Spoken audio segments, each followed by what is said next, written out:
Hello, I'm David Kirkpatrick. I run something called the Techonomy Conference, which is a place where technology leaders come together with business and government leaders to talk about how technology is changing everything. The conference happens in November south of San Francisco. Now, I met Mark Zuckerberg in 2006 when he was 22 years old and Facebook had 9 million users.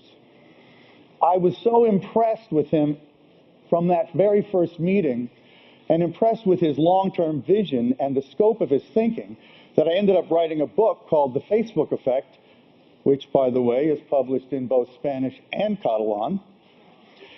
And now Facebook has 1.2 billion users. So from September of 2006, 9 million, today 1.2 billion.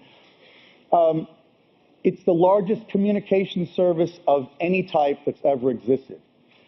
There's one movie that portrayed Mark as an anxious, angry, and vindictive person, but that is not the way I have ever found him. In fact, it's actually his sincerity and his earnestness that most impresses me. He thinks a lot about how his company is changing the world for the better, and I think when you hear him talk, you're going to understand what I mean. So, Mark, please come out and join me.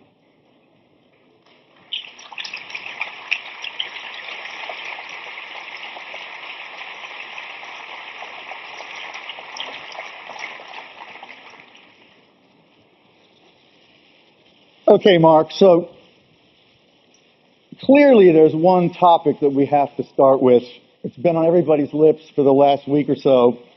You bought WhatsApp for $19 billion, which all of us, once we got over our shock at that, some of us feel like we understand it, but tell us here at the Mobile World Congress, which is really the world's major gathering of mobile communications, which is an industry that WhatsApp is a big part of, why did you do it and what does it mean? Well, WhatsApp is a great company and it's a great fit for us. Already, almost 500 million people love using WhatsApp for messaging. And it's the most engaging app that we've ever seen exist on mobile by far. About 70% of people who use WhatsApp use it every day, which kind of blows away everything else that's out there. What we see is that WhatsApp is on a path to connecting more than 1 billion people, and there are very few services in the world that can reach that level, and they're all incredibly valuable. So when we had the opportunity to be a part of this journey, I was just really excited to take Jan up on that and to help him realize his dream of connecting a lot more people. That's Jan Koum, who's the CEO of WhatsApp? Yeah, exactly.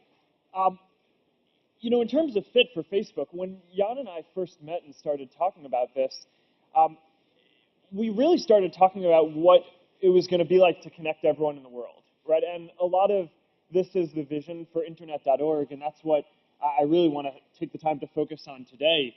And it wasn't really until we got aligned on that vision between Facebook and WhatsApp that we actually started talking about numbers and decided to make a deal.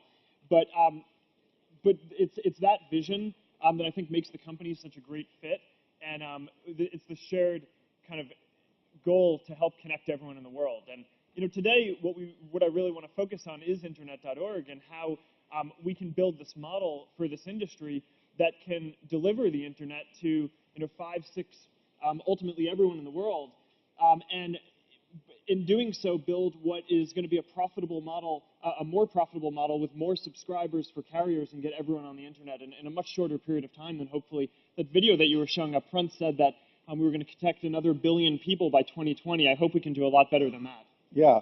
Well, yeah, I know you were planning to come here long before you bought WhatsApp, but what you're saying is the thing that tore you away from the geeks you most love to hang out with in Silicon Valley was this Internet.org vision. So tell us, why is Internet.org so important to Facebook, and what does it mean to the audience at Mobile World Congress? What led you to do it, and why are you here to talk about it?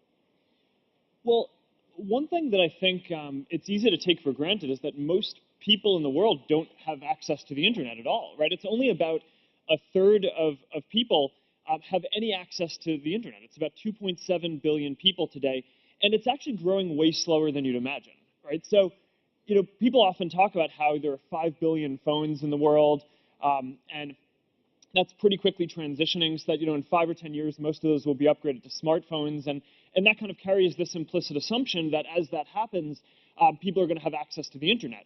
But that's actually just not true, right? I mean, the most expensive part about owning a smartphone and being connected to the internet isn't the smartphone, it's the data connection, right? I mean, if owning an iPhone for 2 years costs about $2,000 in the US, and about $500 of that is the phone, and $1,500 is the data plan. So we're really not on a path to connect everyone unless something pretty dramatic changes. And that's something that, after Facebook reached this milestone of helping to connect 1 billion people, we took a step back and we're like, all right, well, what problem in the world can we try to help solve next? And, we didn't come here our vision isn't to try to connect 1/7 of the world, it's to try to connect everyone. And in order to do that, we need to form these partnerships because no one company can change the way that the internet works by itself. So I mean, it's a really important problem, right? I mean, the reason why I care about it is it's not that connectivity by itself is an end in itself. It's the things that connectivity brings, right? It's that when you have access to the internet, you have, a lot of people for the first time will have access to things like basic financial services. They can get credit to start a business or get a home, or access to basic health information so that they can understand conditions that their family might have or help bring their children up more healthily. Access to basic education materials. I mean, there's this Deloitte study that just came out, I think it was today or yesterday, that showed that if you increase the number of people in emerging markets that have access to the internet, you could easily create more than 100 million jobs and bring that many people or more out of poverty. And you could decrease the child mortality rate by up to 7% and save millions of lives by giving people access to that information. So we think it's just this really important problem to work on. So talk about what exactly is Internet.org. So it's a partnership, and it's this industry coalition that's working together to build, to make delivering the internet, all the different parts of it, more efficient, and to make it so that everyone in the world can have access to some basic services on the internet for either a really affordable price or free is the real goal for basic services. And we think that we can do this in a way that gets people access to some basic services while increasing the overall number of subscribers and profits for the overall industry so that people can invest more in building out this infrastructure even more. The thing that I think a lot of people miss is more than 80% of people in the world actually already live in an area where there's 2G or 3G access, right? So sometimes people talk about stuff like satellites or balloons or things like these pieces of technology to be able to connect everyone. And it's true that that's going to be necessary for the last few percent of people who live in really rural areas where the infrastructure doesn't exist. But for the rest of people, the things that if you don't have internet for the next few billion, there are really only a couple of reasons why. One is affordability, which actually isn't even necessarily the main reason, because most of the next few billion people actually have, a few dollars that they can spend on this. The much bigger question is why they should spend their, $1 or $2 or $3 like that it would take to get basic data access on this, right? And if you didn't grow up with access to the internet, then you may not know the answer to why you would want a data plan. Right, so we're kind of they don't even know why they'd want the internet. Yeah, and you're kind of caught in this catch-22 where you don't necessarily have a lot of money. You have enough that if you wanted to, you could buy an internet data plan, but you don't know what you would get with that because you've never had access to that. So a lot of the goal that we have with Internet.org is to create a sort of on-ramp for the internet, right? And one of the models that we have is, with a fixed land phone, you can pick up the phone, and in the US at least, you dial 911, and you can get free access to some basic services, right? So if there's a health emergency, you can always get help. If there's a fire, you can get help. If there's a crime, you can get help. And we want to create a similar kind of dial tone for the internet. So the idea is that there's a set of basic services that we think should exist, whether it's messaging or being able to know what the weather is, or food prices, or things like Wikipedia, or basic search, or basic social networking, that I think should be these just basic services that everyone should be able to access. And they have a couple of things in common, all those services. So it's like 911, only because it's the internet, it has way more potential than just dialing a number on a phone. Yeah, so all those basic services that I just said have a couple of things in common, right? So the first is that they're all text-based for the most part. So they're incredibly low bandwidth and cheap to serve, and offering them for free or cheap therefore is actually a reasonable business proposition. And the second is that a lot of them, especially things like messaging and social networking and search, are portals to more content, right? So you're never going to have things like high-res video or streaming media be basic services in a model like this. But a lot of what people do through services like Facebook is discover things like news that they would want to read, or videos that they'd want to watch, or apps that they'd want to download, reasons why you'd consume more data that people otherwise wouldn't know. So if you have access to these kind of basic services, then that kind of answers this catch-22 question and makes it kind of clear to folks, here's why it's completely reasonable and why I should spend my $1 or $2 on getting a data plan, and could kind of fuel more investment in the whole in the whole industry to build out more infrastructure and make it so that more folks can get online. And one thing is, this isn't entirely theoretical. We've actually been working with a bunch of the partners in Internet.org for the last year, building out a lot of infrastructure, and we already have some really promising results on this. So in the Philippines, for example, we've been working with Globe, and yeah, there you go. There's the Globe people over there. Okay. Awesome. Thank you for your partnership. And you know, what we've seen in the Philippines is the number of people who are using internet and data has doubled, and Globe subscribers have grown by 25%. And so it's a home run. It's going really well. What did you do to achieve that? We delivered this product where basically, in partnership with them, it's you know, there's free basic services with upsells to using get access to Facebook more is content. free? Yeah, we're starting off with just Facebook and Messenger. The next version that we're going to do is more basic services on top of that. But you know, because Facebook is so much of what people use and so much of the data that or at least the time that they're spending, once we can make a profitable model that works for folks like Globe and others who we're working with, then we think it's going to be a pretty easy problem to solve to add other services like weather or food prices or Wikipedia or things like that also don't consume a lot of data into the model and deliver this whole package. But we wanted to start with Facebook because we control it and could work on the upsells inside of it better. Globe isn't the only company that we're working with. In Paraguay, we've been working with Tigo, and they've also seen the number of people who are using data and the internet grow by 50% over the course of the partnership. And the number of people who are using data on a daily basis is growing even more. I think what we've measured is it's more than 70% up. So it's really early, right? I mean, I don't want to say that we have all the answers on this yet, but the early results are extremely promising. And that's what I'm excited to be here and talking about is we're at the point where I think we've kind of proved to ourselves that the model can work. And we don't have a lot of capacity to work with a lot of new companies yet, but what we want to do is try to find maybe 3 or 5 more partners who we can work for the next year on to deliver this and deliver the package of kind of all basic services for free as this on-ramp to the internet. And then hopefully if we can do that, then we'll be back here the year after that with a program that can work for everyone. Okay, so the way it works is you give customers who otherwise might not be able to afford it essentially free access to Facebook and other services like Wikipedia, basic search, weather information, etc.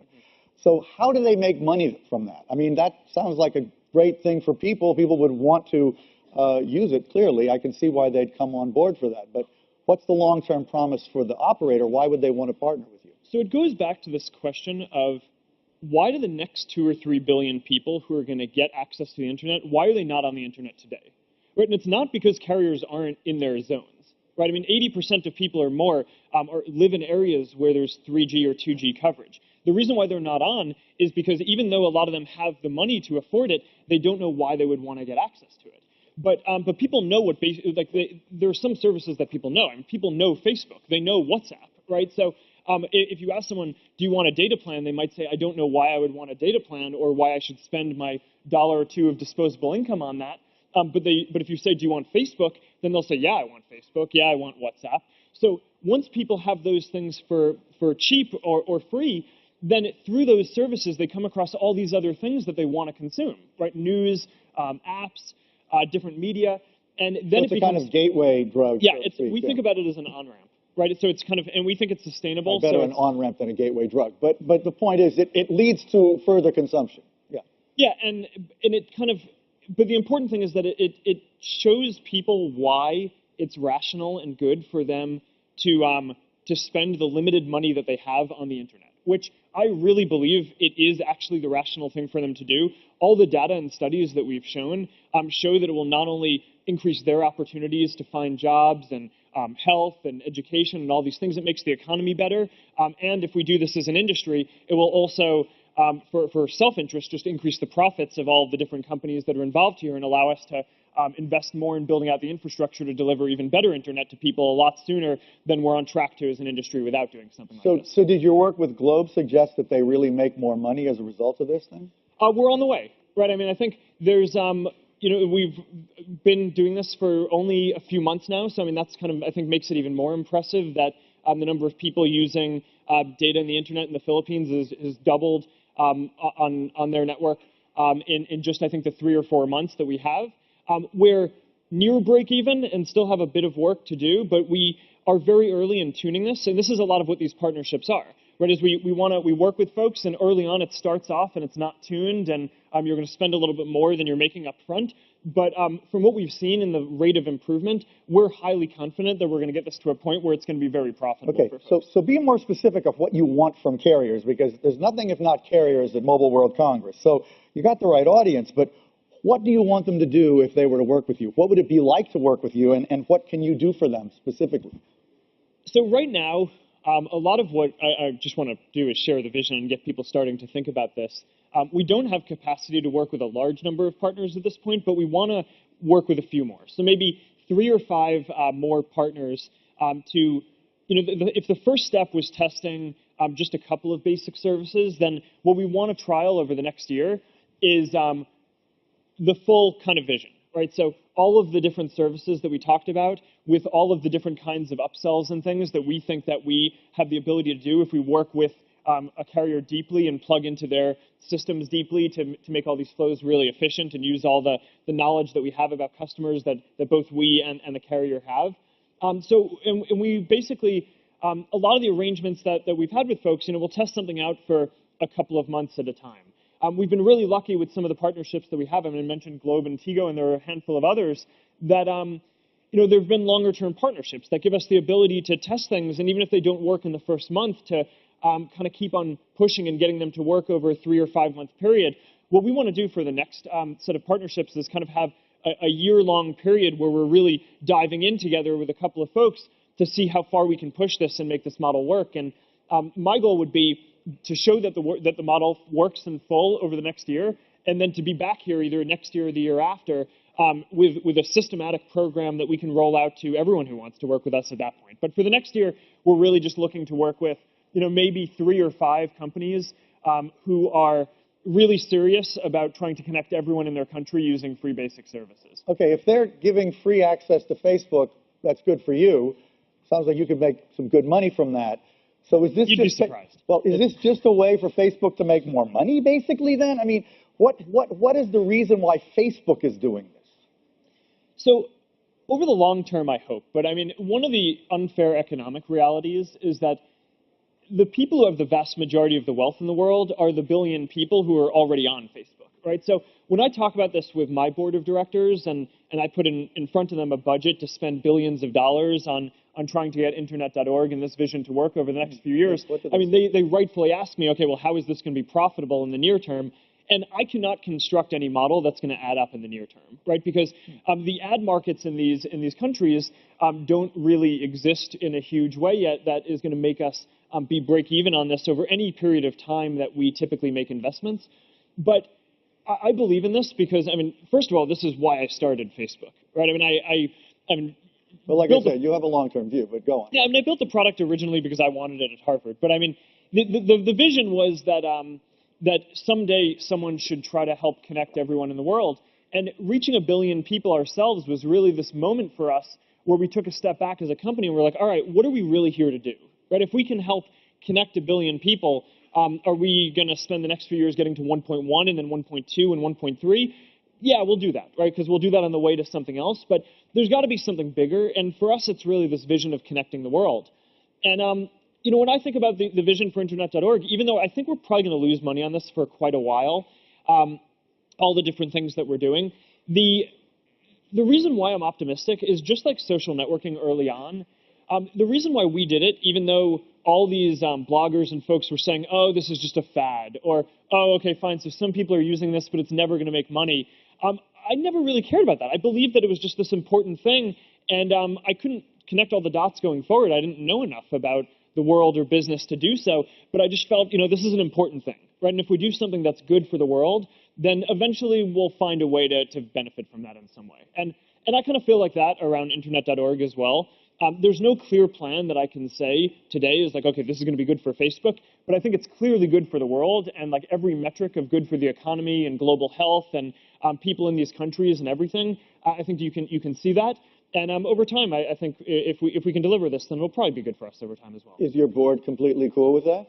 Yeah, because they're on our board because they believe in our mission. Okay, good. But you are kind of an unusual company because of the scope of your presence globally. I mean, I guess it's an unusual position to be in where if internet access increases, you benefit just because such a huge percentage of users of the internet use your service. So what kind of trajectory would we see this to be on? I mean, how long do you think it'll be before we could potentially, say everything went right and all the partnerships worked and you really got what you wanted? How long before everyone could have basic services, not streaming Netflix, but Wikipedia and weather information? What I hope is that we can prove that the model works, and then get to a place where we can work with a larger number of carrier partners within the next 2 or 3 years. And then after that, that's when I think a lot of the hard work will actually begin of rolling it out and working with the carriers to do that, which is really when I think you'd start to see many more folks get on the internet. So this is a long-term thing for us. I mean, this isn't something where we think we'll figure something out and then like in 6 months we'll start to see internet numbers grow dramatically. But I think if we can do this well as an industry, then within 5 years, I certainly hope the number of people that we're connecting is a lot more than the billion that someone put in the video that played right before you and I came up here. I mean, I would hope that in the next 10 years we can really make progress at connecting most of the rest of the world. Whether that's 2.5 or 3 billion people. Okay, well, let's go back to the subject we started with, WhatsApp, because you said it was primarily in order to help fulfill this vision, but you paid $19 billion for it. I just trying to put myself in the head of your board here, right? They do probably agree with you that long-term making the world more connected and open is a great thing, but then they're numbers people, a lot of them, and that's a huge investment you've just made, and it sounds like the return is very long-term. But is it really the right way to think of WhatsApp? Because there is some chance that this is, the one service that gets to 1 billion people and ends up not being that valuable. I don't think I am. You can look at other messaging apps that are out there, whether it's Kakao or Line or WeChat, that already are monetizing at a level of $2 to $3 per person with pretty early efforts. And I think that shows that if we can do a pretty good job of helping WhatsApp to grow, that this is just going to be a huge business, right? So even just independently, I think it's quite a good bet. Now, then the question is, why were we excited to do this together? So I was excited, and Jan was, because of the internet.org vision and helping to connect everyone in the world, which I think clearly we can do, and we get a lot of leverage from working together on that. The other piece is that by being a part of Facebook, it makes it that they can focus for the next 5 years or so purely on connecting more people, right? If they did this as an independent company, they were going to have to focus at some point more on building out their business model, which of course they're going to do, and they already have seeds of that with their subscription model, which is very promising. But what Jan is more excited about, and frankly what I think is the bigger opportunity, is rather than focusing on that, for them to go out and connect 1, 2, 3 billion more people in the next, however long that's going to take. And if we can do that, then I just think we'll be well on our way to both realizing this vision of trying to connect everyone and on our way to helping to achieve the internet.org vision. So that's what we want to focus on. You also think of messaging as part of the basic services that ought to be available to everybody long before they can download video. Is that just a human fairness issue, something you want to help make happen, and also that would benefit Facebook in the long run? Yeah, and to be clear, what we envision for carriers is basically a model that can help them get more subscribers and connect more people. It's going to be up to them to choose which services they want to put in the basic services for free. I think that there are certain things that that people really want, right, and that they're going to want to include in there. But I think it's like our model and what we're trying to build is just a proof that building an on-ramp is better for the internet and better for our partners. And I think that we're kind of quite on our way to proving that out. And then, over time, whether people want to include WhatsApp in that, or Facebook Messenger, or Facebook, or whatever the pieces are, I think is something that we can work out and something that they'll have a lot of choice over. But also, it reminds me a little bit of the Open Compute project you have, which is a way of taking software that you've developed in your own data centers, which are among the largest in the world, and making that freely available to the rest of the internet industry, which is bringing efficiencies to others. So talk about specifically how you're going to be able to make efficiencies that allow them to make money, even though they're giving away these services for free. So there are three pillars that we're really focused on in terms of efficiency. And the first is kind of just decreasing the overall cost of all of the infrastructure that goes into delivering the internet, right? Then the second is decreasing the amount of data that's used, right? So that way you're not utilizing most of that infrastructure for these basic services. And then the third is increasing the efficiency of all the upsells and things that we can do to increase revenue for folks. And I think that there's a 10x improvement in each of those. And if you compound those together, then that adds up to about 1,000x improvement in the affordability of some of these services, which I think if we can deliver that, then we'll be way on our way to making this model profitable for folks, and something that I think folks are going to want to use.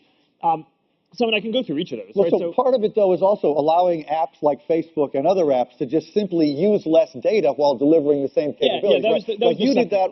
You did that with your own Android app. It did some amazing improvement, so let me go through all the pillars. So the first one, decreasing the cost of the overall internet. You get things like Open Compute in there, right? Making it so that the servers and the switches and things that people need that are infrastructure are just cheaper to use by making some of the stuff open source. You get policy work to make it so that you can reuse different parts of spectrum, and that the spectrum and licensing fees that carriers have to pay are less overall. There's work that's going into helping make smartphones cheaper, because that's a big part of the consumer end-to-end cost. And all those things are things that are widely going on across the industry. Mozilla just announced a $25 smartphone capability it's today. awesome. $25. Awesome. But this is a lot of what we're working with, folks like Ericsson and Qualcomm and Samsung and MediaTek, who are Internet.org partners, founding partners on trying to do. So that's kind of the delivering the internet more affordably. The second pillar is using data more efficiently. And this is where I think we've actually almost got all the way there towards the 10x improvement that I was talking about, where, a year ago, the basic Facebook app, the average person used about 14 megabytes of data a day.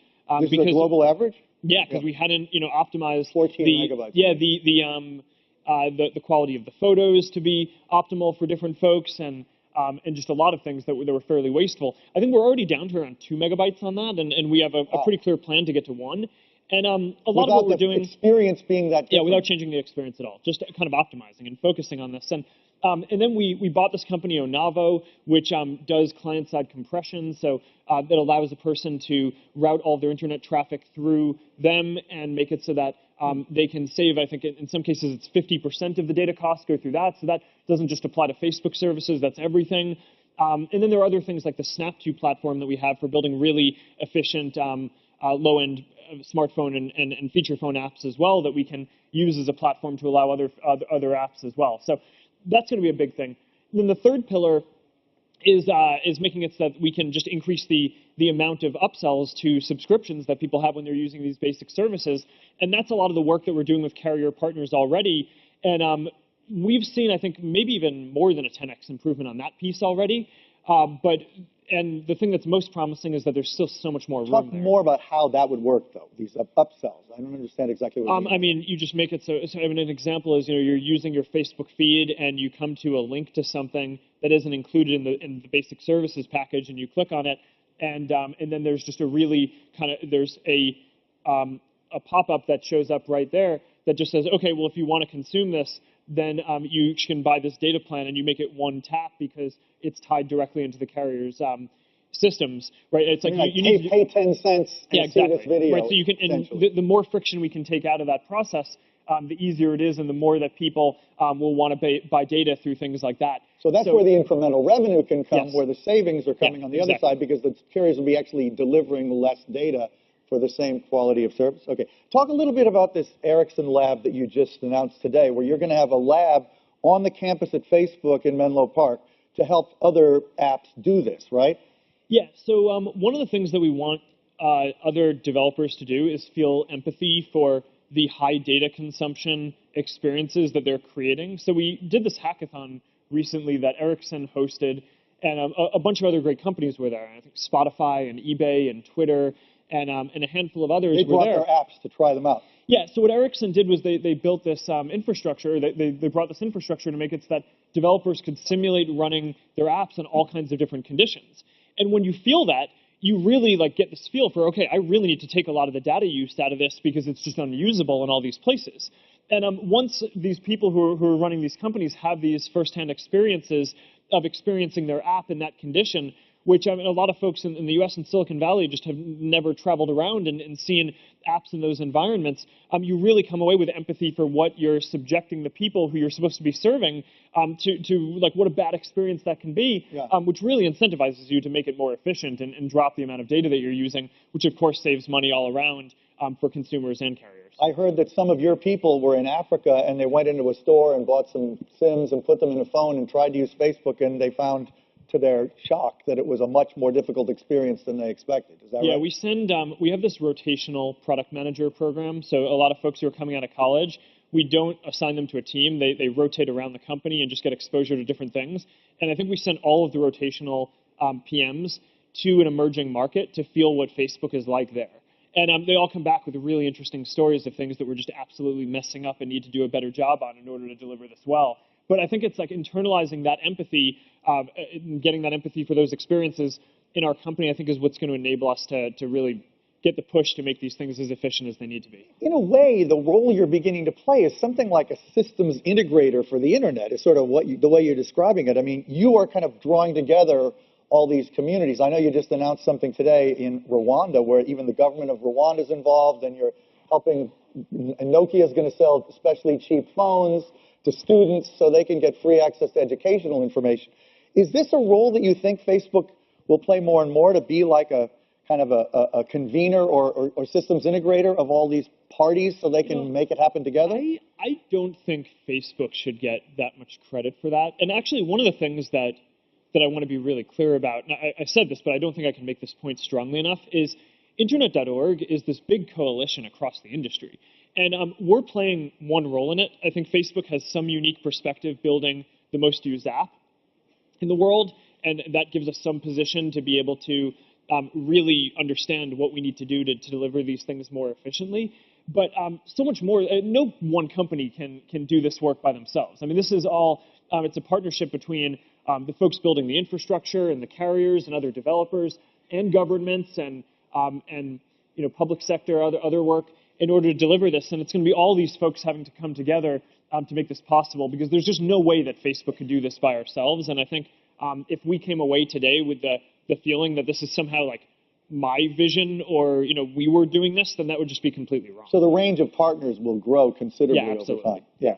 I got to ask you one thing, because there's been so much talk about the Snowden revelations and the impact they'll have on American internet companies. So you are, one of the premier American internet companies, talking about even more global penetration, where in many countries there is concern that the U.S. government has this weird relationship. Could this potentially be a problem for the success of Facebook in the future overseas, globally, generally? Not overseas, we're overseas now. That's an American colloquialism. The NSA issues, I think, are a real issue, especially for American internet companies. Trust is just such an important thing when you're thinking about using any service where you're going to share important and personal information. And we continue to work to just make sure that we can share everything that the government is asking with us. And recently we got the permission to share a lot more of the content in terms of what people were asking, which I think was helpful because it showed that, the request number in the thousands, not the millions or tens of millions, like I think some people had feared. For Internet.org, I don't know why that would have a huge impact. I think if anything, my guess is that the issues with the NSA actually have the industry working together better than I've ever seen it working together before. We've had issues historically working with some of our competitors on policy issues. Because you're so collectively angry, it brings you together. Is that it? Yeah, I mean, what I was going to say was, in the past, I think we've had issues just because we've been competitive, aligning on policy issues that even help the whole industry, things around pushing the internet forward or internet policy issues. But now I think it's such an important thing because of how just like how extreme some of the NSA revelations were, that now I do feel like a lot of the industry is a lot more aligned. And then being able to work together on things like internet.org, once you're already working together on a few other things, actually become easier in a lot of ways. Well, given the vision you've said today that you have about connecting the planet, it must make you pretty angry because certainly the government's behavior has undermined trust in these American services. Yeah, I mean, it's not awesome. It's not awesome. I mean, it's, I've said understated way to respond. I've talked about this a lot publicly. I don't have much new to say now, but I mean, what I've said is I think that the government kind of blew it on this. I mean, the governments all have a responsibility to protect folks and to also be transparent about what they're doing. And I think that they just were way over the line in terms of not being transparent enough about the things that they were doing. And now I think that they're getting there because of the pressure and a lot of the work that internet companies are doing to push. But they're only now starting to get to the range of where they should have been. And I really think this whole thing could have been avoidable, and it would have been a lot better for the internet. Okay. I think we have time to take a few questions. So we have mic handlers, I believe. I can barely see anything out there. But what we're going to do is take a few questions at once, and then Mark's going to answer them. I don't have a timer up here, so I'm a little unclear about how much time I have. So any help I can get in that would be useful. So, okay, let's start right here. And if you'd identify yourself and state your question, please. Hi, Mark. This is Mohan Gyani. I'm from the Bay Area as well. Just a quick question. I love your vision, but what is the role of literacy in all of this? Okay, good. Thank you for that one. Okay, we're going to take one or two more. Okay, right here in the front row. Can we get the mic right here? Oops. Please identify yourself. My name is Reza Jafar. I'm from the UN Broadband Commission. That is a fantastic idea. I'm hearing on the tone of this conversation, there's a lot of collaborative innovation, collective innovation, but I haven't heard it for you saying it because it sounds like this is going to be really the essence of being able to put this thing together. And in a couple of hours, as you know, Stephanie Powers, the U.S. ambassador to the UN, is going to introduce her own Facebook for reaching out to about 1 billion or so. I'm sure you're going to be joining her from here. What about the role of the NGOs and the governments being able to participate at this point, making it public-private partnership, collaborative innovation? Oh, that's a great one. Okay, we got one over here. Hi, Mark.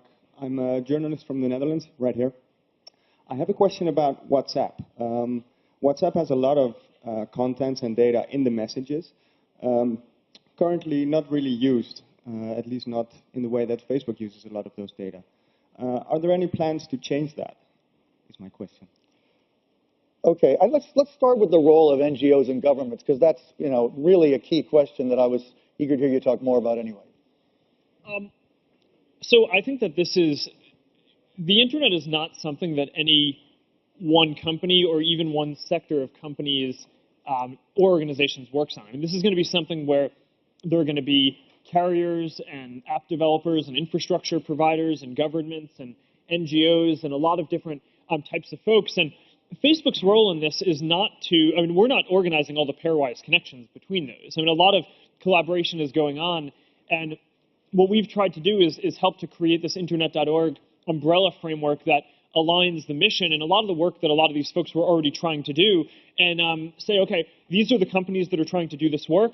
And I think it's enabled a lot of different conversations that wouldn't have happened otherwise. So one of the things that we see is, for folks who are trying to build new kinds of infrastructure, they often need partners to help deploy it and get it out to different places, whether that's companies or NGOs who are working on that.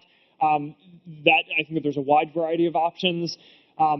And I think that there are a handful of things now. I don't know what's public yet, so I probably don't have as good of an answer here as I should. But I think that there are going to be a number of things pretty soon that show pretty good partnerships that are public-private partnerships. Okay, now it's a lot of people in Northern Europe in particular would ask the kind of question that the Dutch journalist asked about, now that you are going to own WhatsApp, is your attitude towards its data going to change from the attitude they've had historically and the user information? What would you say about that? Yeah, the answer is it's absolutely not going to change. One of the big important pillars of this deal is that WhatsApp is going to continue to operate completely autonomously.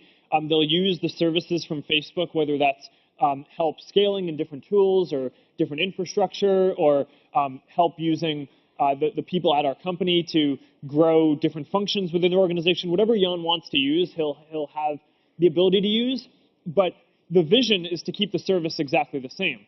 And as you probably know, WhatsApp, not only do they not use any of this content, they don't even store it, right? So if you send a message to someone, that message is deleted from WhatsApp servers almost as soon as it's delivered to them. So all the photos and things that you're sending, WhatsApp isn't even storing. They just are building this infrastructure to deliver it efficiently and reliably. And they found that that's the most important thing, is focusing on that efficiency, and that's the service that people want. So I think we would be pretty silly to get in the way of that. Okay. Just quickly, the literacy thing, is that something that you care about? Do you think this could really help, this initiative?